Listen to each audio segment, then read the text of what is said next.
अस्सलाम वालेकुम क्लास। आज हमारा टॉपिक है teaching method based on cognitive learning theory. इसके हमारे पास दो तरीके की लर्निंग्स होती है। इसके अंदर एक होती है डिस्कवरी लर्निंग और एक होती है गाइडेड लर्निंग और एक्सपोजिटरी लर्निंग। सबसे पहले तो हमें ये समझना ज़रूरी है कि कॉग्निटिव लर्निंग का मतलब क्या है। जब हम बात करते हैं कॉग्निटिव लर्निंग, तो कॉग्निटिव का मतलब है कि मेंटल प्रोसेसेस का यूज़ होना, क्रिटिकल थिंकिंग का होना। बच्चा जब अपना दिमाग यूज़ करे खुद से, और जब हम बच्चे को खुद से कोई चीज़ यूज़ कराने की बात कर रहे हैं तो ये स्टूडेंट सेंटर्ड अप्रोच पे बेस्ड होती है। Cognitive learning theory proposes that learning involves actively constructing knowledge. मतलब लर्निंग के प्रोसेस के अंदर बच्चा कंस्ट्रक्ट कर रहा है अपने अंदर नॉलेज भी, चीज़ें याद रख रहा है, चीज़ें मेमोराइज भी कर रहा है, याद भी रख रहा है और उनकी रिलेशंस भी बना रहा है। मतलब ऐसा नहीं है कि मैं सिर्फ कोई चीज़ समझ रही हूँ बट मुझे नहीं पता कि उसका कॉन्टेक्स्ट क्या है, मुझे सिर्फ बताया जा रहा है और मैं उसका रट्टा मार रही हूँ। No, that's not the case. एक बहुत अच्छा प्रोवर्ब है इंग्लिश का, teach me and I may not remember it, सही, show me and I might remember it, make me do it and I will remember it. तो ये जो cognitive theories हैं और जो बेस्ड ऑन कंस्ट्रक्टिविज्म थ्योरीज हैं, उनका फोकस मेन क्या होता है कि बच्चा अपना दिमाग यूज़ करे। फर्दर ऑन जब हम कंस्ट्रक्टिविज्म की तरफ जाएंगे तो उसके अंदर फोकस ये होगा कि बच्चा वो काम करे भी, क्रिटिकल थिंकिंग और प्रॉब्लम सॉल्विंग में इन्वॉल्व भी हो। अभी जो कॉग्निटिव थिंकिंग है और जो कॉग्निटिव प्रोसीजर्स हैं, इसके अंदर बच्चा क्रिटिकल थिंकिंग में इन्वॉल्व होता है। We focus not on memorisation और repetitions, we focus on producing critical thinking skills. It is appreciated that a child involves himself into critical thinking as students as ask students to reflect on their experiences. आप अपने experiences से सीखते हो। For example अगर हम बात करें cognitive learning की, तो कैसे इनकॉर्पोरेट की जाती है। हम बच्चे को बेसिक गाइडलाइन ज़रूर प्रोवाइड करते हैं और फिर हम उससे क्रॉस क्वेश्चनिंग के थ्रू, हम उसके एक्सपीरियंसेस के थ्रू उससे बोलते हैं कि अब आप हमें एक्सप्लेन करो, या आपको क्या समझ में आया, या फीडबैक लेते हैं हम बच्चे का। फॉर एग्ज़ाम्पल एक मैथ्स की टीचर है, बच्चे को मैथ्स पढ़ा रही हैं और लाइफ टाइम एग्जाम्पल्स दे रही हैं, रियल लाइफ एग्जाम्पल्स दे रही हैं।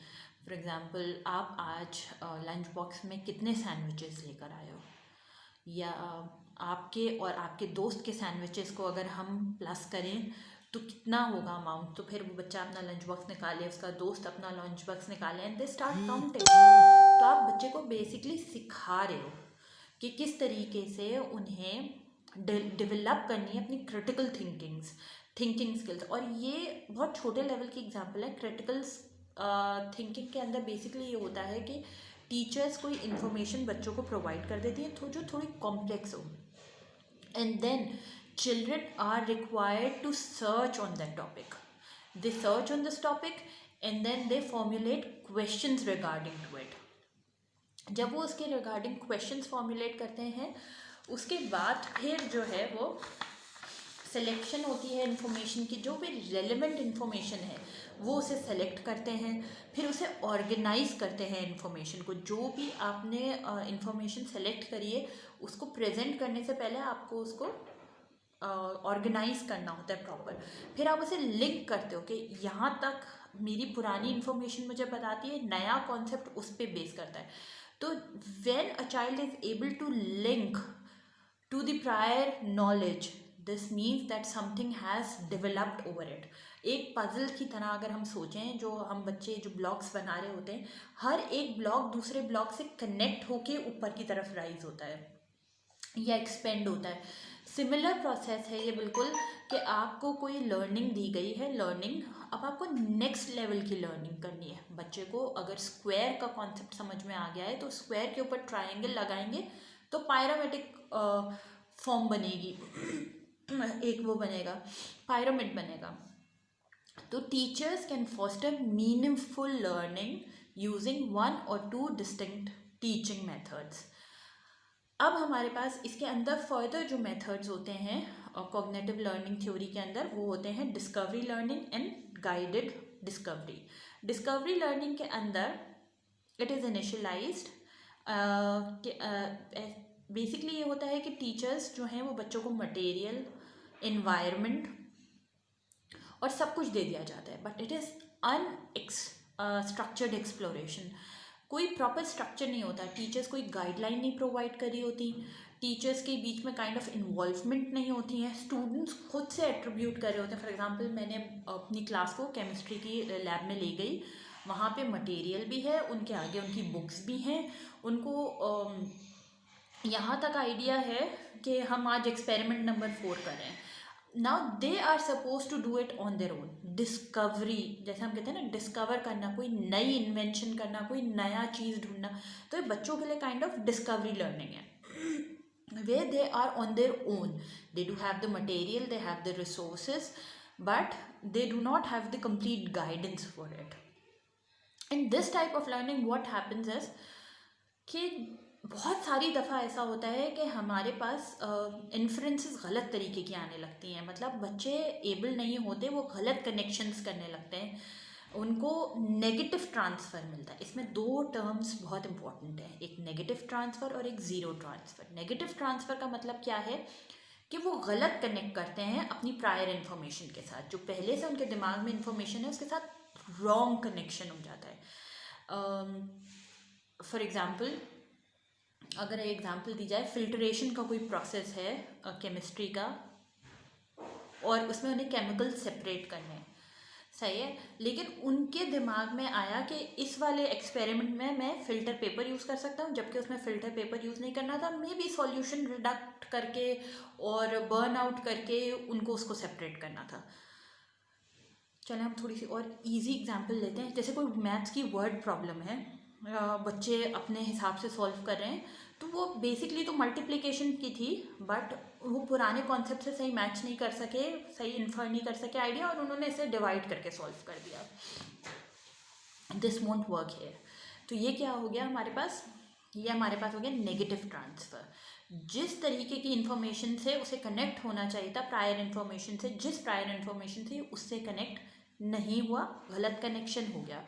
Now zero transfer. Zero transfer is, कभी कभी बच्चे कंप्लीट ब्लैंक हो जाते हैं कि मुझे तो इससे रिलेटेड कोई इन्फॉर्मेशन अपने दिमाग में याद ही नहीं आ रही कि ये होना कैसे।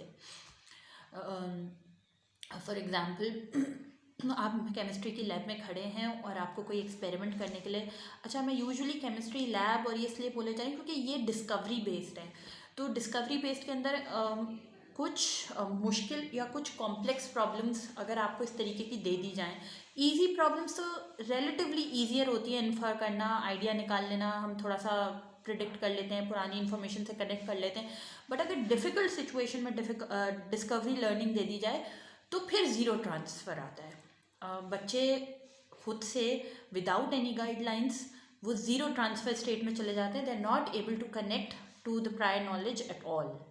ये हो गई हमारे पास डिस्कवरी लर्निंग। जब डिस्कवरिंग लर्निंग के ये डिसएडवांटेजेस हुए तो एक स्टेप फॉरवर्ड आगे बढ़ा गया कि अगर हम गाइडेड डिस्कवरी की तरफ चले जाएं तो फिर कैसा रहेगा। क्या हम काम तो बच्चों से अब भी उन्हीं की क्रिटिकल थिंकिंग कराएंगे, बट गाइडेड का मतलब ये है, a form of discovery learning called guided discovery is considered more effective than pure discovery in facilitating the learning and transfer of knowledge. In this approach, the teacher provides enough guidance to ensure that the student discovers the rules or principles to be learned. इसमें teachers initially आपको एक guideline provide कर देंगी, आपको structure समझा देंगी, आपको ये समझा देंगी कि आपको करना क्या है। अब आपके हाथ में है मटेरियल भी, आपके हाथ में है चीज़ें भी और एनवायरनमेंट भी, and you have the guidelines. Now you can try things on your own. For example cooking class, let's take a cooking class. आपको इनिशियली आप कुछ सीखने के लिए गए और आपको बेकिंग करनी है। यूजुअली टीवी पे इस तरीके के शोज़ आते हैं जिसमें कुकिंग कॉम्पिटिशन्स वगैरह होते हैं, तो उसके अंदर क्या होता है कि उन्होंने जो शेफ़ की बेस्ट डिश है, जो मुश्किल है, वो एक दफ़ा वो शेफ़ जो है वो असेंबल करके उसके बनाने का तरीका, procedure, everything is being told, but you haven't tried it on your own as yet. Now you are going to try it on your own. आपको गाइडलाइंस दे दी गई, आपको मटेरियल प्रोवाइड कर दिया गया, अब आपसे एक्सपेक्टेशन ये हैं कि अब आप करेंगे उसे सॉल्व। और टीचर एज अ फैसिलिटेटर वो घूमती रहेंगी आपके आसपास, जहाँ आप कहीं अटके तो मिनिमम गाइडेंस या मिनिमम सपोर्ट आपको दे दी जाएगी।